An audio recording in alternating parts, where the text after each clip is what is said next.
The film opens in 1954 at the start of a security hearing for renowned physicist J. Robert Oppenheimer, Cillian Murphy. It jumps between the following years as Admiral Lewis Strauss. Robert Downey Jr., accompanied by his aide, Alden Ehrenreich, is acting against Oppenheimer during a Senate hearing due to believing he has ties to communism, as well as a personal grudge stemming from when the two met back in 1947. Strauss had tried to recruit Oppenheimer to a position at Princeton. Oppenheimer makes a condescending remark about Strauss's background as a shoe salesman, and later, Strauss watches as Oppenheimer speaks to Albert Einstein, Tom Conti. When Strauss tries to greet Einstein, the man doesn't acknowledge him, and Strauss is left to believe that Oppenheimer said something about him to Einstein. But just then I was entirely consumed with what he must have said. And they didn't concern you? To Einstein, a sour mommy. Back in 1924, Oppenheimer begins as a physics student at Cambridge under Patrick Blackett, James Darcy.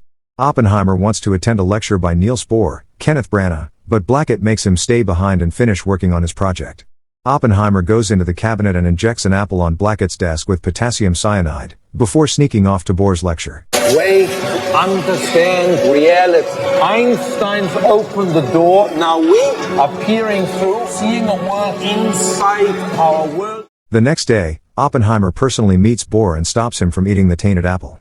Bohr is impressed by Oppenheimer's knowledge and research, and he encourages him to educate himself where he will feel less restrained. Oppenheimer begins studying at the University of Göttingen, where he meets Isidor Rabi, David Krumholtz, and works toward his PhD. I'm Robin. Oppenheimer. Along with Rabi, they meet theoretical physicist Werner Heisenberg, Matthias Schweigerfe, whom Oppenheimer reveres as an influential figure in his work. That's me. He later begins teaching at Berkeley back in the States, where he is referred to as Oppie by his peers, including Nobel Prize winner Ernest Lawrence, Josh Hartnett. Oppenheimer begins his lectures with just one student, Giovanni Lomanitz, Josh Zuckerman, but later ends up having a much larger and fuller class. Oppenheimer later attends a Communist Party gathering with his younger brother Frank, Dylan Arnold, and his girlfriend.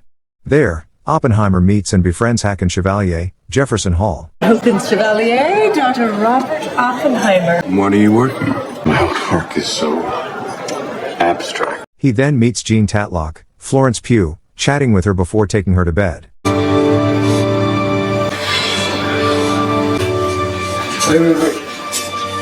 After sex, Jean looks through the books on the shelf and takes one out in Sanskrit, asking Oppenheimer to translate. It reads, "And now I am become death, the destroyer of worlds." Read the words. And now I have become dead. Oppenheimer goes with Frank and Lawrence to a ranch in Los Alamos. Frank and his girlfriend have officially joined the Communist Party, which Oppenheimer discourages, despite his own left-leaning political views that earn him raised eyebrows. Thank you, Jackie. Yeah, to Jackie. All your talk about the common man, but Jackie's not good enough for you. He posts support for the Spanish Revolution, which Lawrence questions.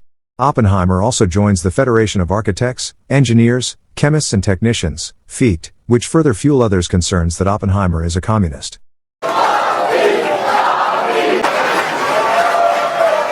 It's a trade union. What are you doing? Filled with communists. So I haven't joined the party. During an afternoon out with Jean, Oppenheimer sees one of his students, Luis Alvarez, Alex Wolff, reacting frantically because news has broken that the Germans have split the uranium nucleus by bombarding neutrons through nuclear fission. Chain reaction. Extra neutrons falling off which could be used to split other uranium atoms. Later, during a party with the FICT, Oppenheimer learns of Hitler invading Poland.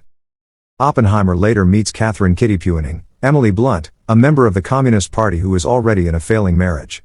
After she splits from her husband, Kitty begins a relationship with Oppenheimer, eventually marrying and getting pregnant by him.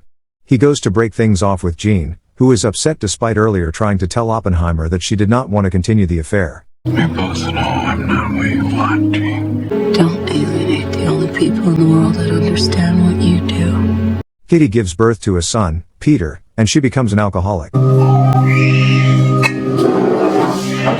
The two leave Peter with Chevalier while they take a trip. For a while. Take Peter. Sure.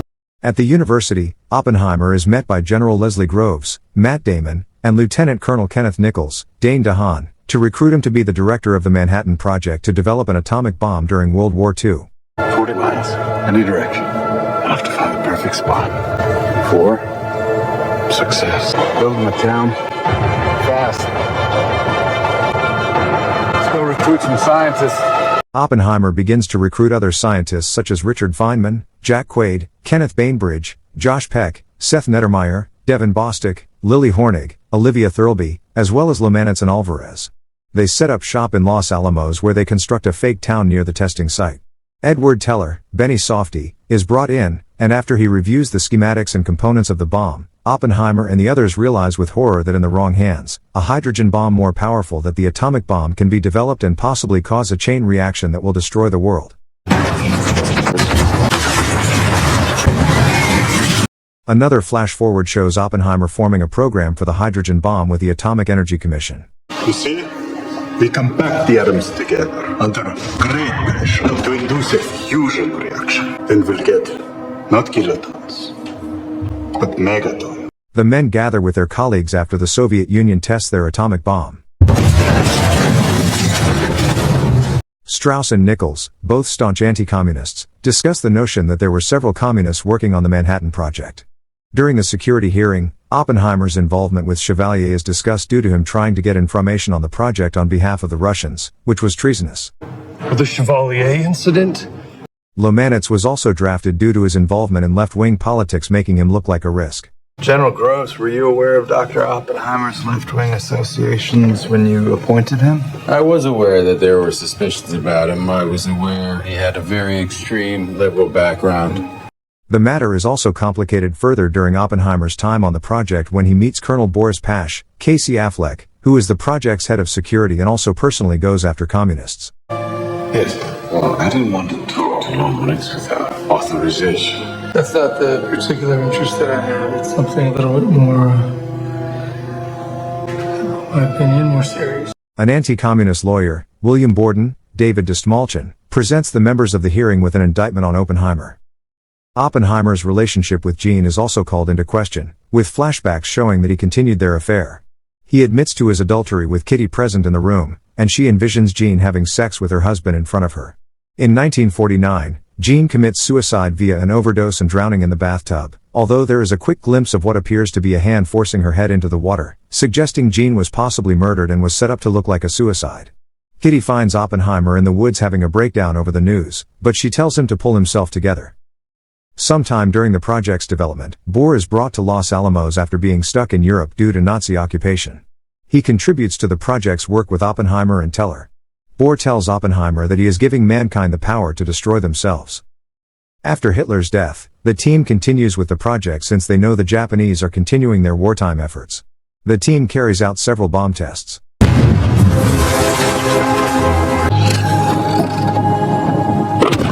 After some time, they perfect their bomb and get ready to initiate what Oppenheimer calls the Trinity test.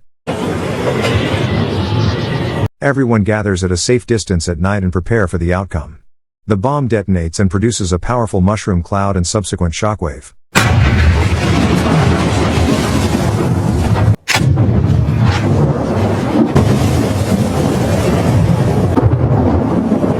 Oppenheimer then repeats the phrase, "And now I am become death, the destroyer of worlds." And now I am become death, destroyer of worlds. The team celebrates their success. President Harry Truman, Gary Oldman, later drops atomic bombs on Hiroshima and Nagasaki, which begins to weigh on Oppenheimer's conscience over the resulting casualties. An American airplane dropped one bomb on Hiroshima. It was an atomic bomb. The bomb had more power. He gives a speech to the team, who are all cheering him on, but he envisions the effect of the bomb incinerating everyone. Oppenheimer later meets Truman, who initially congratulates him on the bomb's development, but when Oppenheimer says he has blood on his own hands, Truman sends him out and calls him a crybaby. Years later, around the time of the Senate hearing, Strauss tells his aide that Frank was blacklisted from every university due to being a communist, Lomanitz ended up working on a railroad, and Chevalier went into exile. Oppenheimer had begun to try for an arms control program as opposed to one for the hydrogen bomb, but Truman rejected it. Strauss had also informed Oppenheimer that one of the members of the Manhattan Project, Klaus Fuchs, Christopher Denham, was a spy for the Soviets and fed them information on their research and development. Oppenheimer's advocacy for stopping development of further nuclear weapons is looked down upon due to the Cold War. Strauss is also seen working with Borden and Nichols to try and get more dirt on Oppenheimer. Throughout the time of the security hearing, Kitty becomes angry at Oppenheimer for seemingly trying to self-sabotage himself so that he may look like a martyr due to his guilt over his creation. That he is neutral. You know it. Why won't you fight him? Oppenheimer is interrogated by Roger Robb, Jason Clarke, as others like Teller, Robbie, Groves, and Pash give testimonies about their time spent with the man. Robb demands to know where Oppenheimer's views on nuclear weapons development changed, and he says it was when he realized that America would use whatever weapon that had to win at all costs. Because of Teller and Groves, Oppenheimer is ultimately deemed loyal to America, but he has his security clearance revoked and loses his political influence. Strauss vies for a position on the Senate, but former technician David Hill, Rami Malek, gives a testimony against Strauss due to his actions against Oppenheimer over personal grievances, including a moment during another hearing where Oppenheimer referred to Strauss as being more useful than a sandwich.